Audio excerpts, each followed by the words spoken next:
السلام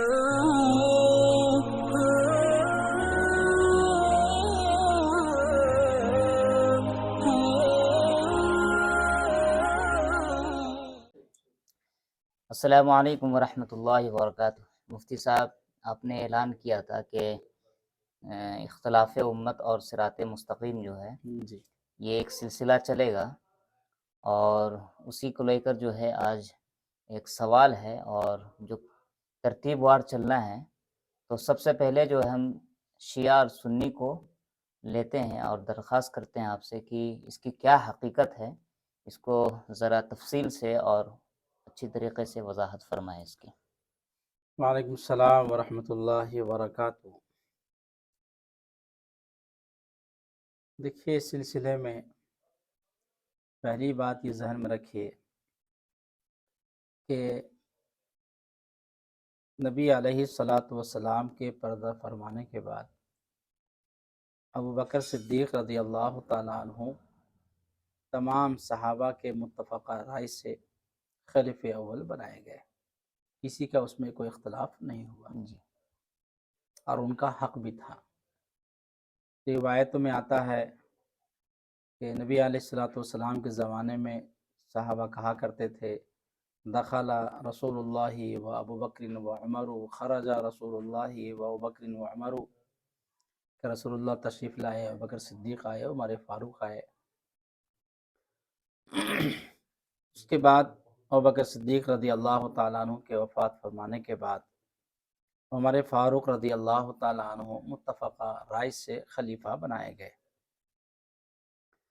حضرت عمر فاروق رضی اللہ تعالیٰ عنہ کو خلافت کا زیادہ موقع ملا، اور اللہ نے اسلام کے فتوحات عطا فرمائی اور فارس و روم بھی فتح ہوا اور اسلام کی ترقی ہونے لگی، اور پورے جزیرۃ العرب، اس کے علاوہ ایران، فارس، سب مسلمانوں کے قبضے میں آ گیا۔ تو یہ جو یہود اور نصارہ ہیں، جی اس میں یہود اسلام دشمن شروع سے رہے ہیں، تو ان لوگوں کو یہ ترقی کسی طرح سے راس نہیں آئی، اور ان لوگوں نے مکمل طور پہ سائشیں کرنا شروع کیا۔ حضرت عمر فاروق رضی اللہ تعالیٰ عنہ کی جو شہادت کا واقعہ پیش آیا، مصلی نبوی پر، محراب نبوی کے سامنے مسجد نبوی میں عمر فاروق رضی اللہ تعالیٰ عنہ کو شہید کیا گیا۔ کیا کوئی مسلمان یہ تصور کر سکتا ہے کہ کوئی مسلمان ان کو شہید کرے گا؟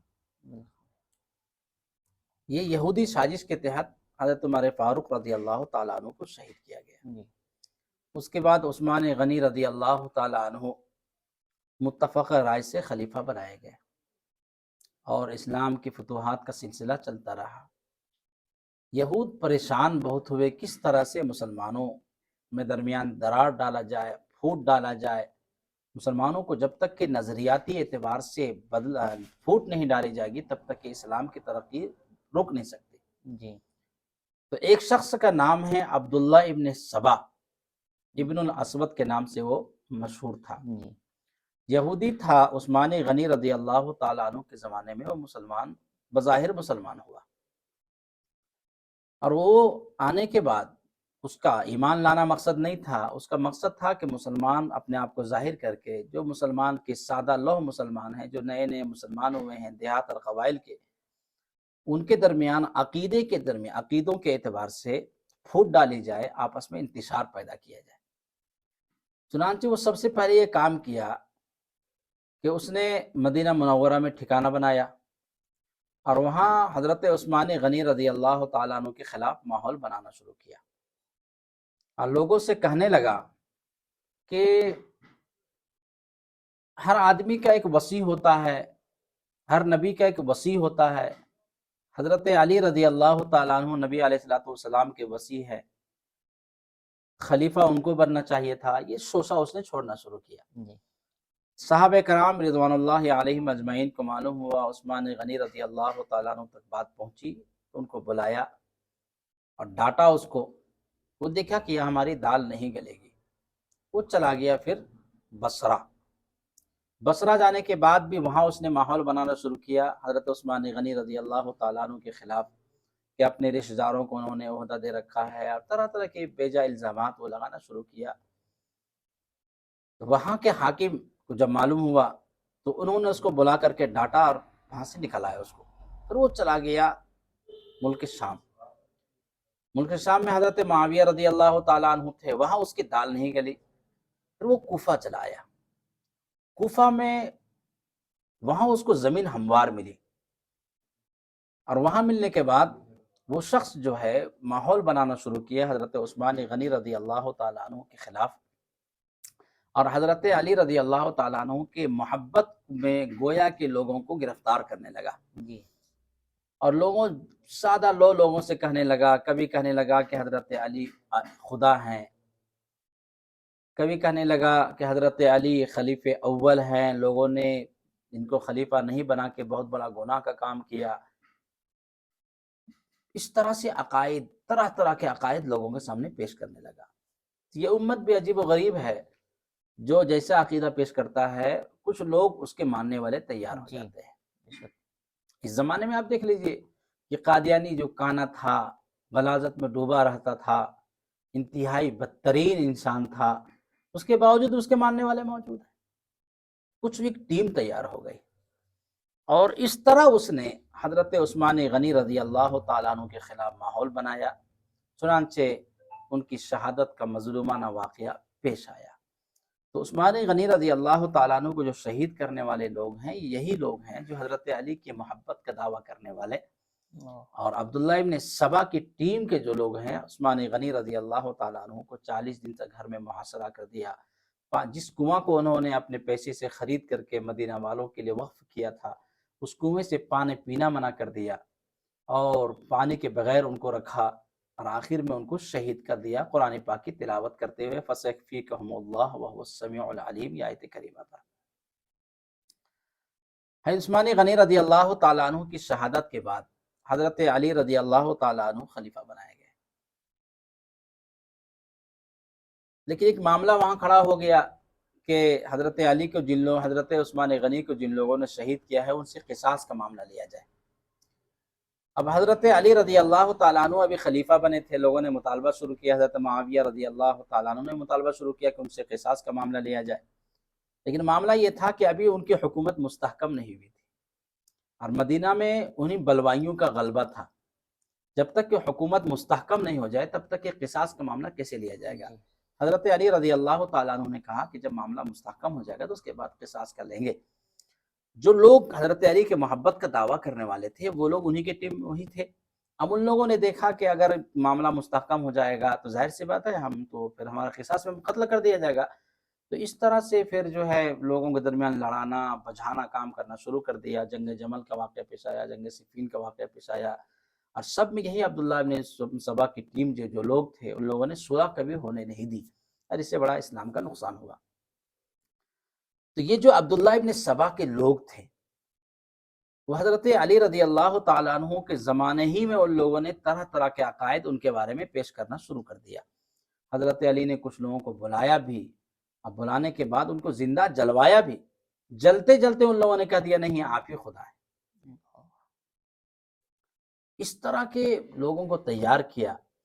نبی علیہ السلام نے ارشاد فرمایا تھا کہ علی تمہاری مثال عیسیٰ علیہ السلام کی طرح ہے، کہ کچھ لوگ تمہاری محبت میں اتنا غلو کریں گے جس طرح عیسیٰ علیہ السلام کے محبت میں لوگوں نے غلو کیا، ان کو خدا تک پہنچا دیا، اور کچھ لوگ تمہاری نفرت میں اتنا غلو کریں گے جس طرح سے یہودیوں نے عیسیٰ علیہ السلام کے بارے میں نفرت کا اظہار کیا، اور نعوذ باللہ ان کو بہت طرح طرح کے الزامات لگائے، ان کے والدہ پر محترمہ میں الزامات لگائے۔ تو حضرت علی کے ساتھ یہی معاملہ ہوا۔ ایک فرقہ خوارج کا پیدا ہو گیا، حضرت معاویہ رضی اللہ تعالیٰ عنہ اور حضرت علی میں صلح کی بات ہو گئی تھی، جہاں صلح کی بات ہوئی تو وہی لوگ کہنے لگے کہ نہیں آپ کافر ہو گئے، آپ نے انسان کو کیوں صلح بنایا، اور حضرت علی رضی اللہ تعالیٰ نے بایا تھا خوارج سے جہاد فرمایا، اور نبی علیہ السلام نے خود فرمایا تھا کہ خوارج جو ہے اس امت کے جہنم کے کتے ہیں۔ تو یہ تو ہوئے حضرت علی پر کفر کا فتویٰ لگانے والے۔ اب یہ عبداللہ میں سبا کے جس ٹیم کے لوگ تھے ان لوگوں نے کہنا شروع کیا کہ حضرت علی یہ اصل خلیفہ اول ہے، لوگوں نے ان کو خلیفہ نہ بنا کر کے غلط کیا، اس لیے تمام صحابہ کرام نعوذ باللہ مرتد ہو گئے۔ تو اسلام کی جو بنیاد ہے وہ ہمارے صحابہ کرام ہیں۔ بے شک۔ امام شعبہ کا قول نقل کیا ہے کہ امام شعبہ نے فرمایا کہ یہودیوں سے پوچھو کہ سب سے اچھے لوگ کون ہیں، تو وہ کہیں گے موسیٰ علیہ السلام کے صحابہ۔ عیسائیوں سے پوچھو کہ سب سے اچھے کون لوگ ہیں، تو وہ کہیں گے عیسیٰ علیہ السلام کے حواریین اور صحابہ۔ اور شیعہ سے پوچھو کہ سب سے برے لوگ کون ہیں، تو نعوذ باللہ وہ کہیں گے کہ رسول اللہ کے ساتھی۔ شیعہ فرقے کی بنیاد یہ عبداللہ ابن سبا یہودی کی رکھی ہوئی ہے، اور اس کی بنیاد جو ہے صحابہ کرام کو درمیان سے نکال دینا ہے۔ ان کا کہنا یہ ہے کہ تمام کے تمام صحابہ کرام جنہوں نے حضرت ابوبکر صدیق کی خلافت کو مانا وہ کافر ہو گئے، مرتد ہو گئے، نعوذ باللہ۔ اسلام شیعہ فرقے کی بنیاد جو اصل بنیاد ہے، وہ اصل بنیاد صحابہ کرام کی ایمان کو وہ نہیں مانتے ہیں۔ اس کے بعد دوسری بنیاد ان کی ہے امامت کا عقیدہ۔ جی۔ ان کا عقیدہ یہ ہے کہ نبی کے بعد امام اللہ تعالیٰ بھیجا، اور امام کا درجہ وہ نبی کے درجے کے برابر دیتے ہیں۔ ان کا کہنا یہ ہے کہ جس طرح نبی ہوتے ہیں مکمل مختار تو نبی بھی نہیں ہوتے ہیں، اللہ کے حکم کے پابند ہوتے ہیں۔ ان کا کہنا یہ ہے کہ امام جو ہوتا ہے وہ جس حکم کو چاہے منسوخ کر دے، قرآن کی آیت کو چاہے منسوخ کر دو، اپنے زمانے کے اعتبار سے جس کو چاہے نافذ کر دے، جس کو چاہے ہٹا دے، امام کو مکمل پاور وہ لوگ دیتے ہیں۔ لیکن یہ ان کا سلسلہ جو ہے، جب ان لوگوں نے دیکھا کہ یہ ہمارا زور نہیں چل پائے گا، اور تو ان لوگوں نے 12 امام تک اس کو منحصر کر دیا۔ اثنا عشریہ اس فرقے کو بولتے ہیں۔ آج دنیا میں جو بھی شیعہ پائے جاتے ہیں کثیر تعداد اثنا عشریہ کی ہے۔ تو ان کا عقیدہ جو ہے اصل میں امامت کا عقیدہ یہ ختم نبوت کے عقیدے پر ضرب لگانا ہے۔ نبی علیہ السلام کے بعد کوئی نبی نہیں آ سکتا، یہ آخری دین ہے۔ ما کان محمد ابا احد من رجالکم ولکن رسول اللہ وخاتم النبیین۔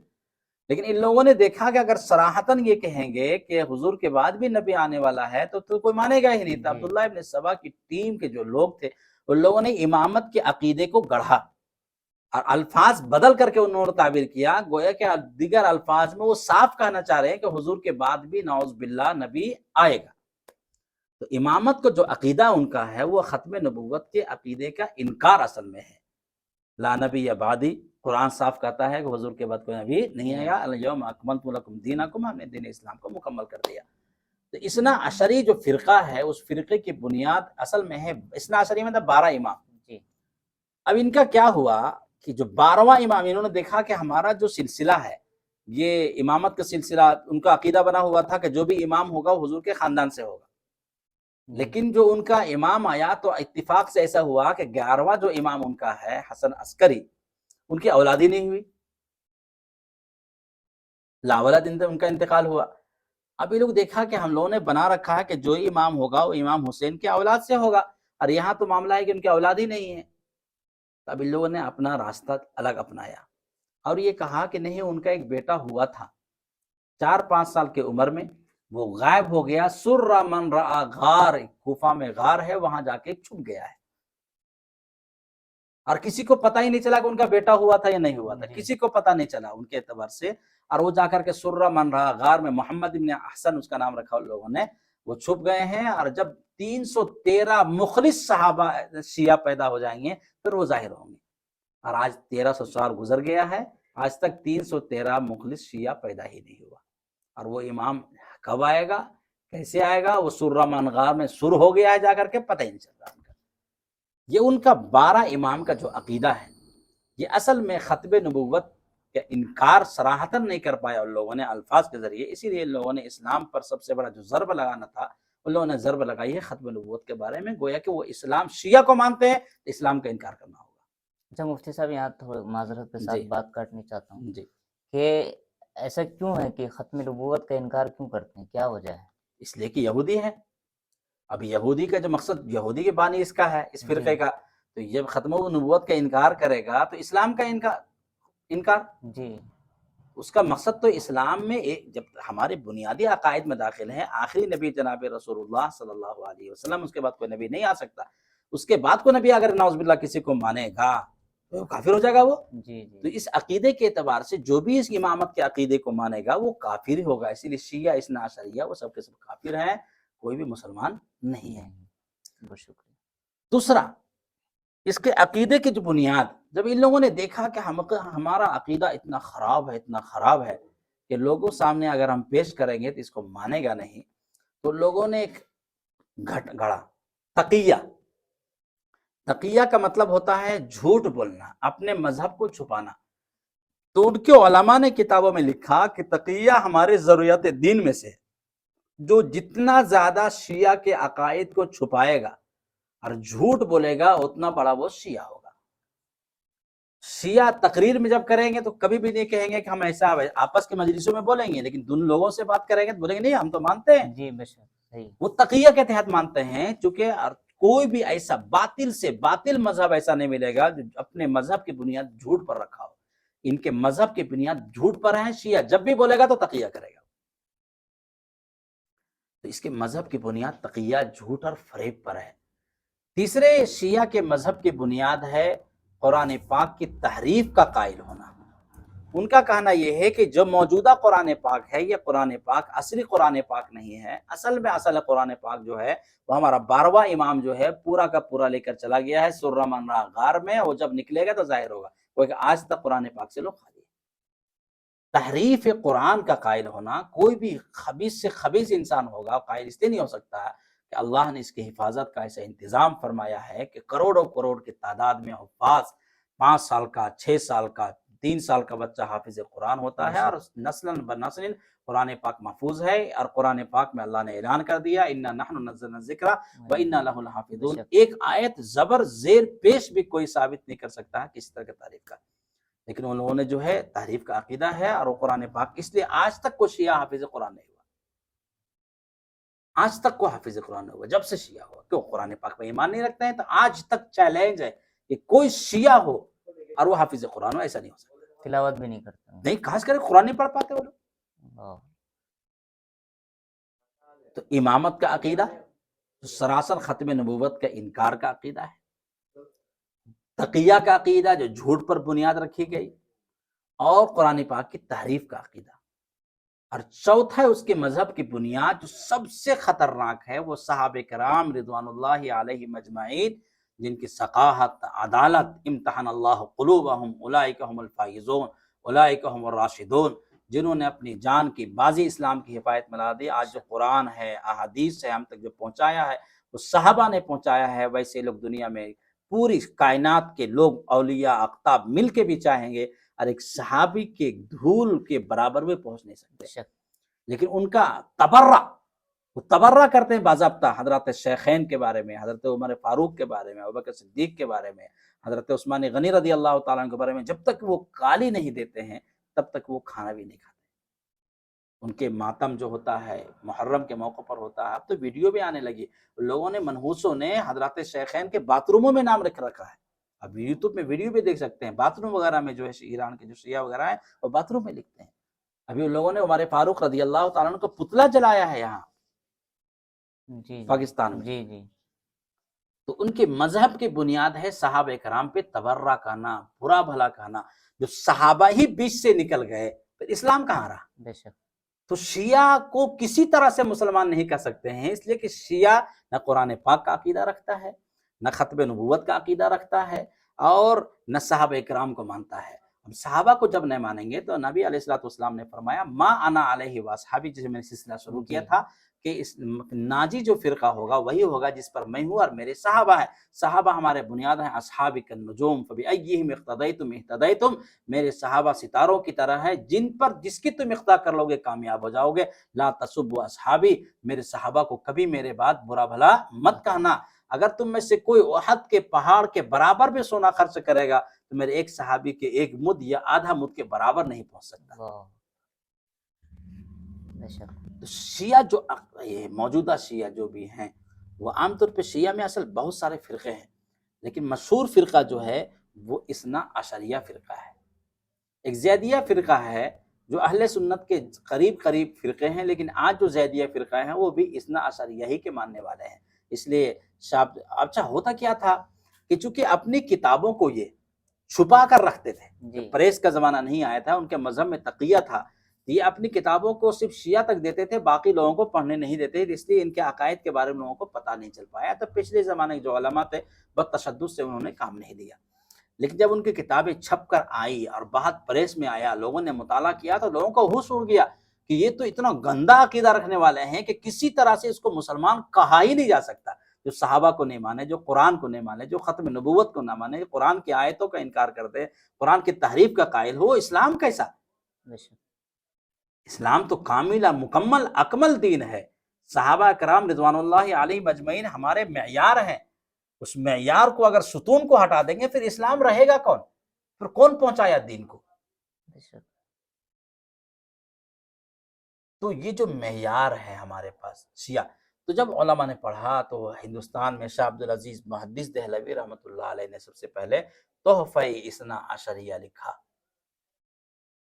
پورے شیعوں کے یہاں زلزلہ برپا ہو گیا.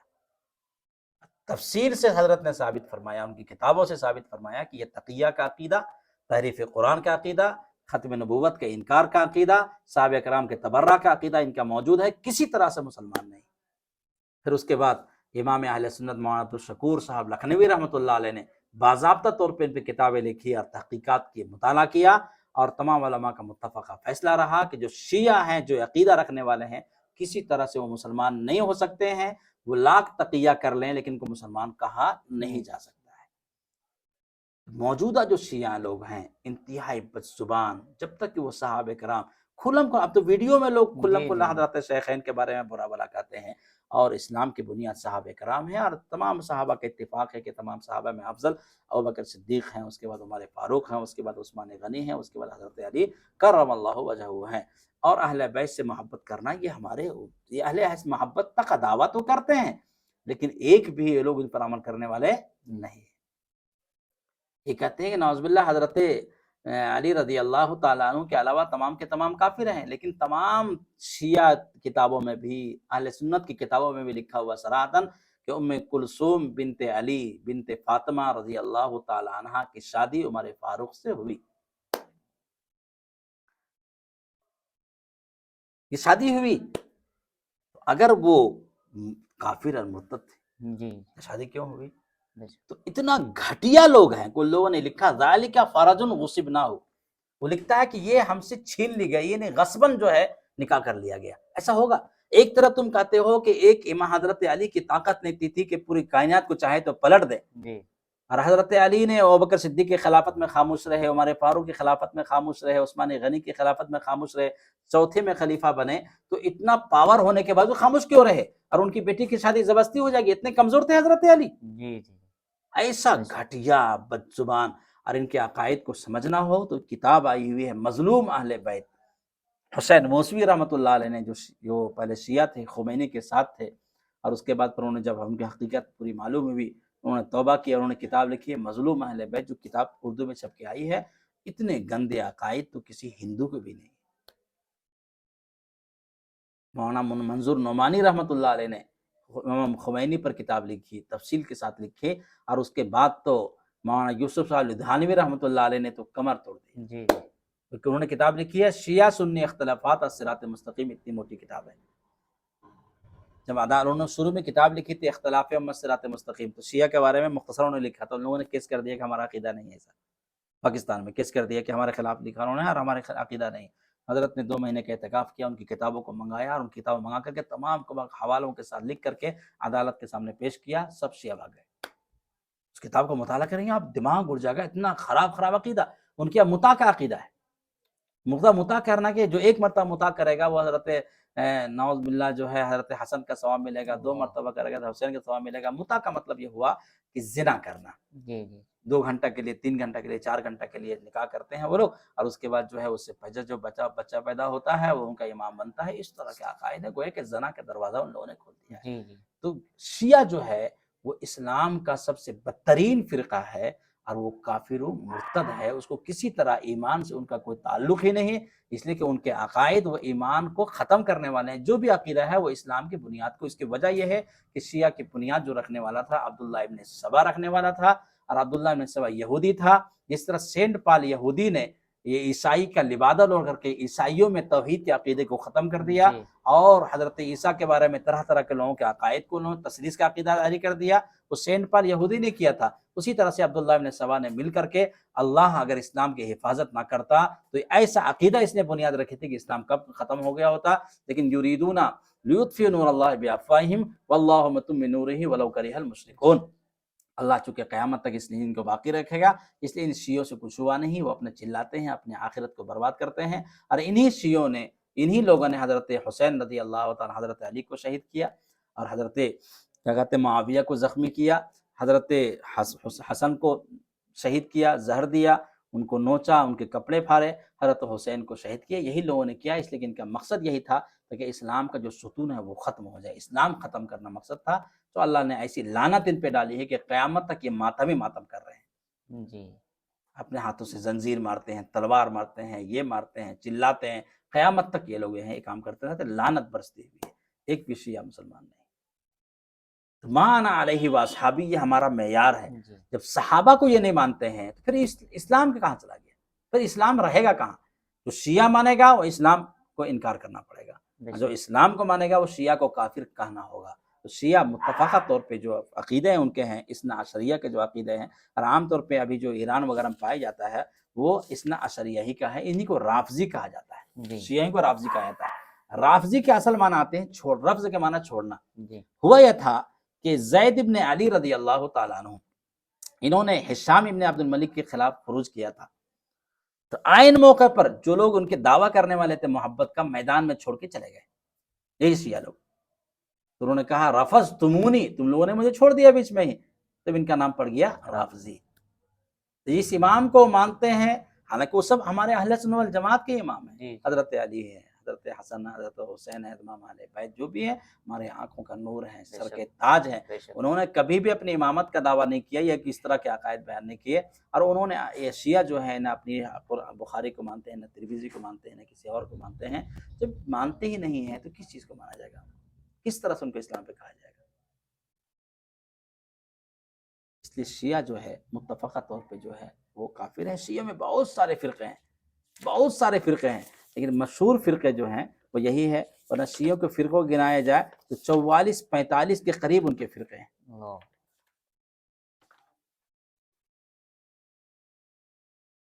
ایک فرقہ ان میں ہے تفضیلیہ، جو اب نہ کے برابر موجود ہے۔ تفضیلیہ جو فرقہ ہے وہ اہل سنت والجماعت کے قریب ہے، اس کو کافر نہیں کہا گیا۔ اس کا صرف یہ عقیدہ ہے کہ حضرت علی افضل ہیں ابوبکر صدیق اور عمر فاروق وغیرہ سے، افضلیت کا وہ قائل ہے، جی لیکن اس کی بنیاد پر کفر کا معاملہ نہیں نہیں ہوتا۔ تمام صحابہ کرام کو وہ مانتے ہیں لیکن افضلیت کے قائل ہیں۔ تفضیلیہ فرقہ ہیں، تو تفضیلیہ فرقہ یہ نہ کے برابر پایا جاتا ہے۔ ابھی موجودہ جو لکھنؤ وغیرہ میں جو شیعہ ہیں، یا لکھنؤ میں کثیر تعداد میں شیعہ ہیں، چونکہ نواب وغیرہ وہاں لوگ رہتے تھے اور وہ جی متا وغیرہ کرتے تھے، اس لیے وہ شیعہ کی تعداد میں پائی جاتی ہے۔ تو جو ایران کے جو شیعہ وغیرہ ہیں یہ سب اثنا عشریہ فرقہ ہیں، تفضیلیہ فرقہ یہ نہ کے برابر موجود ہے۔ پھر انشاءاللہ کچھ باتیں اور رہے گی تو انشاءاللہ اسی سلسلہ چلے گا، اور ہر کے بارے میں معنی علیہ واصحابی پہ انشاءاللہ بیان کیا جائے گا۔ جو باتیں انشاءاللہ بچ گئی ہیں اس کے بارے میں تو انشاءاللہ ایک معاملہ ان کا ہے کہ خلیفہ اول حضرت علی ہیں، ان کے جو دلائل ہیں اس کے جی انشاءاللہ جواب دیا جائے گا کہ حضرت خلیفہ اول حضرت ابوبکر صدیق ہی ہیں، حضرت علی نہیں ہے۔ تو جو استدلالات کرتے ہیں بھونڈے، ان کے استدلالات ہیں کچھ، انشاءاللہ کل انشاءاللہ آئندہ جو ہے اس کو تفصیل سے بیان کیا جائے گا۔